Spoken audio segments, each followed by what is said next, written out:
Naninindigan si Pangulong Bongbong Marcos na hindi magiging sunod-sunuran ang Pilipinas sa Amerika pagdating sa mga desisyon lalo na sa issue ng West Philippine Sea. Upang ihatid tayo sa pulso ng politika, nariyan si Eileen Taliping.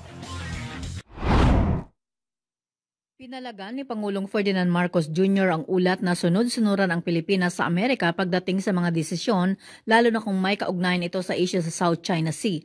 Ang pahayag ay ginawa ng Pangulo sa kanyang pagdalo sa isang aktibidad sa Lowy Institute sa Melbourne, Australia. Sinabi ng Pangulo na mayroon sariling independent foreign policy ang Pilipinas at may sariling desisyon para protektahan ang pambansang interes at hindi nagpapadikta sa kahit kanino mang kaalyadong bansa. Kumikilos anya ang Pilipinas nang naaayon sa sariling interes at pasuna ang lumang formula na ang mga maliliit na bansa gaya ng Pilipinas ay nakasunod sa anino ng mas malaking bansa.